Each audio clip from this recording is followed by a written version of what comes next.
Busierpetel. Sie war jung, bildhübsch und verliebt. Er war jung, ein sauberer Mondskerl und ebenfalls verliebt.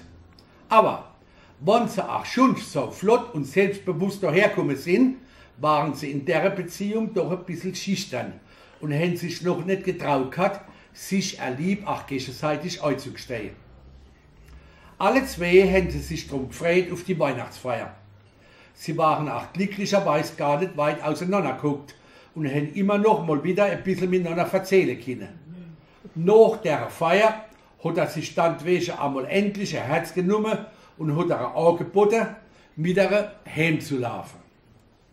Sie waren gerade ein paar Minuten unterwegs, hat es angefangen zu tröpseln und dann ganz anständig zu gießen. Ein richtig kalte und eklige Schneeresche. Gut, dass ich meinen Scherben dabei habe, hat sie zu ihm gesagt, und einen ziemlich großen Deckel auseinandergefaltet. Ach Gott, schade, ich hätte meiner vergessen, hat er bedauert. Aber Hauptsache, du wärst nicht nass. Komm, geh doch mit unter Moi, ne? Hat sie ihn ermuntert, der ist breit genug und langt für uns alle zwei. Wie das so ist, wenn man zu zweit unter einem Schirm läuft.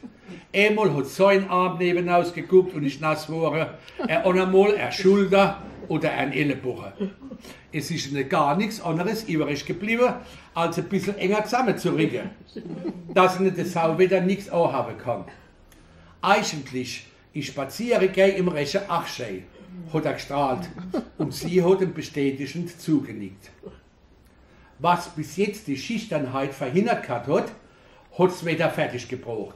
Sie sind sich näher gekommen, haben sich ein Weilchen später lachend mit einem Kuss verabschiedet und gleich ausgemacht, schon am nächsten Tag wieder etwas zusammen zu unternehmen.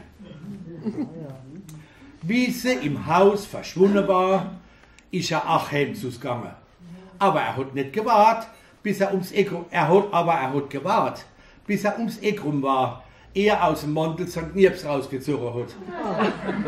Sie hat es ja nicht zu sehen brauchen, dass das mit dem vergessenen Scherm bloß eine kleine Notlüge war.